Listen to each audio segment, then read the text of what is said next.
नमस्कार दोस्तों, आज मैं आप लोगों के सामने अधिक मास अर्थात पुरुषोत्तम मास के कथा का 18वां अध्याय प्रस्तुत कर रही हूँ। आप लोगों को कैसा लगे मुझे कमेंट बॉक्स में ज़रूर बताइएगा।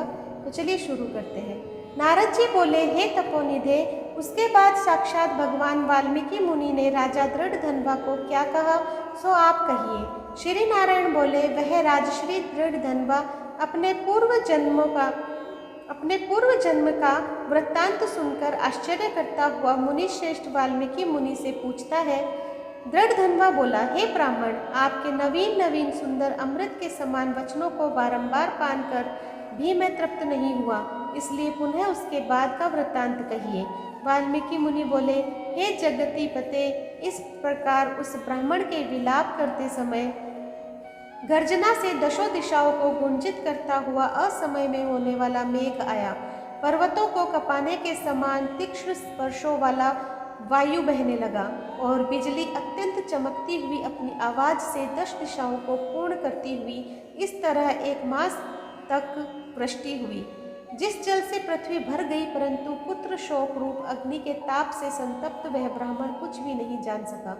न तो जलपान किया, न भोजन ही किया, केवल हे पुत्र, इस प्रकार कहकर विलाप करते हुए ब्राह्मण का उस समय जो मास व्यतीत हुआ वह श्री कृष्ण चंद्र का प्रिय पुरुषोत्तम मास था।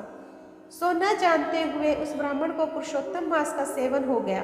उस पुरुषोत्तम मास के सेवन से अत्यंत प्रसन्न नूतन मेघ के समान श्याम वर्ण वनमाला से भूषित हरि भगवान स्वयं प्रकट हुए। जगत के नाथ हरि भगवान के प्रकट होने पर मेघ समूह गायब हो गया। उस ब्राह्मण ने पुरुषोत्तम श्री कृष्ण चंद्र को देखा। दर्शन होने के साथ ही गोद में लिए हुए पुत्र के शरीर को जमीन पर रखकर स्त्री सहित ब्राह्मण श्री कृष्ण भगवान को दंडवत नमस्कार करता हुआ हाथ जोड़कर श्री कृष्ण भगवान के सामने खड़ा होकर श्री कृष्ण भगवान की हमारे रक्षक हो ऐसा विचार करता हुआ भगवान श्री पुरुषोत्तम की सेवा से प्रसन्न हो अमृत की वृष्टि करने वाली अत्यंत मधुर वाणी से बोले। श्री हरि भगवान बोले, भो भो सुदेव, तुम धन्य हो, इस समय आप भाग्यवान हो। तुम्हारे भाग्य के वर्णन करने में त्रैलोक्य में कौन सामर्थ्य है। हे वत्स, हे तपोधन, जो तुम्हारा होने वाला है उसको हम कहेंगे, तुम सुनो। हे ब्राह्मण, 12,000 वर्ष की आयु वाला पुत्र तुमको होगा। इसके बाद तुमको पुत्र से होने वाले सुख में संदेह नहीं है।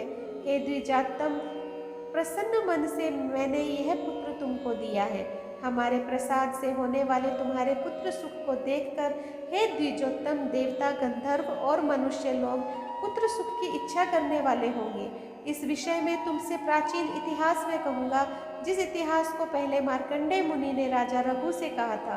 प्रथम कोई श्रेष्ठ मन वाले धनुर नामक मुनीश्वर लोगों को पुत्र रूप मानसिक चिंता से जले हुए देखकर दुखित हुए और अमर पुत्र की इच्छा करके दारुण तप करने लगे। 1000 वर्ष बीत जाने पर धनुर मुनि से देवता लोग बोले, हे मुनीश्वर, तुम्हारे कठिन तप से हम सब प्रसन्न हैं, इसलिए अपने मन के अनुसार श्रेष्ठ वर को मांगो। श्री नारायण बोले, देवताओं के अमृत तुल्य इस वचन को सुनकर उन तपोधन धनुर नामक मुनि ने बुद्धिमान और अमर पुत्र को मांगा। उस ब्राह्मण से देवताओं ने कहा कि पृथ्वी में ऐसा पुत्र नहीं है।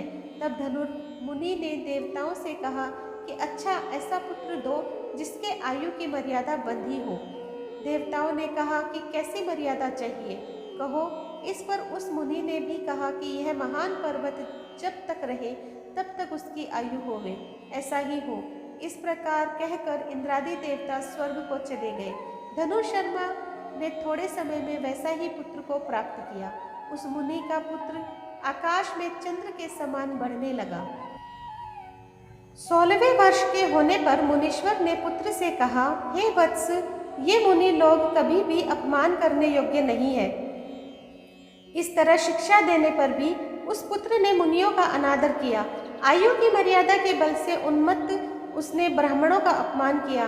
किसी समय परम क्रोधी महिष नामक मुनि ने विधि से शुभ फल देने वाले शालग्राम शिला का पूजन किया।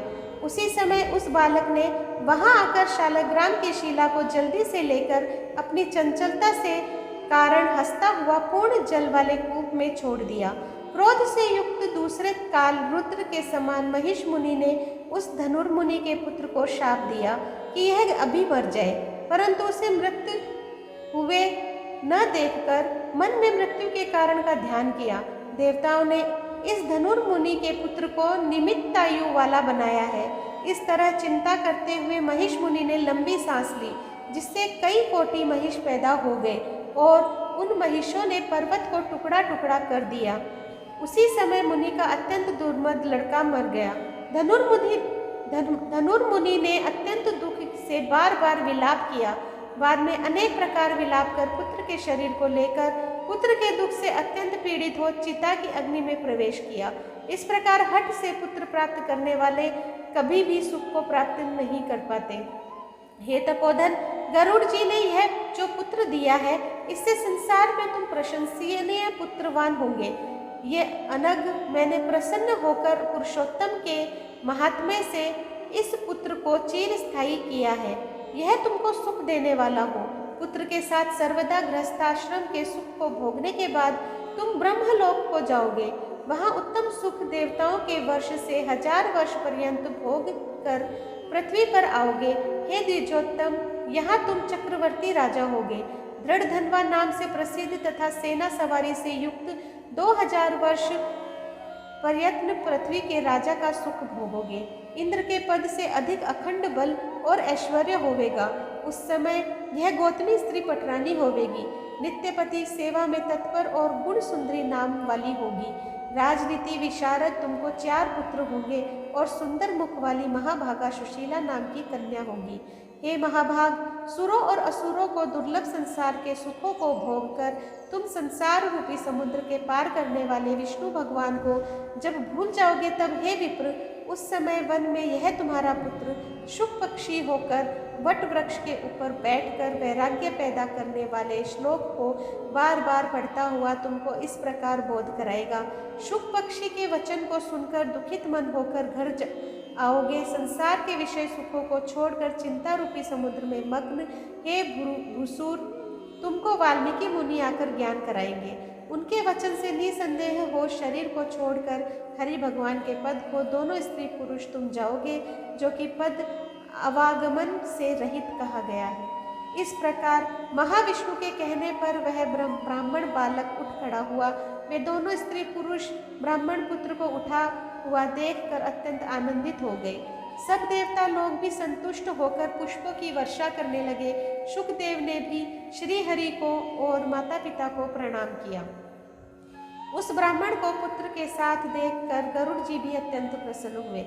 उस समय चकित होकर ब्राह्मण ने श्री हरि भगवान को नमस्कार किया और हाथ जोड़कर हृदय से होने वाले संदेह को दूर करने के लिए हर्ष के कारण गदगद वचन से जगदीश्वर से बोला, हे हरे, मैंने 4000 वर्ष पर्यंत लगातार अत्यंत दुष्कर तप किया।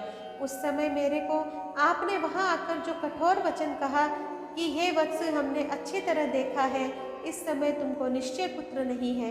हे हरे, उस वचन का उल्लंघन कर मेरे मृत पुत्र को जीवित करने का कारण क्या है, सो आप कहिए। इति श्री बृहन्नारदीय पुराणे पुरुषोत्तम मास महात्म्ये अष्टोदशो अध्याय इति शरणम। तो दोस्तों, आज मैंने आप लोगों के सामने अधिक मास का 18वां अध्याय प्रस्तुत किया है। आप लोगों को कैसा लगा मुझे कमेंट बॉक्स में ज़रूर बताइएगा। जो लोग मेरे चैनल पे नए हैं प्लीज़ सब्सक्राइब कर दीजिए, लाइक कीजिए, शेयर कीजिए अपने परिवार और दोस्तों में, और इसी तरह मेरा सहयोग करते रहें। धन्यवाद।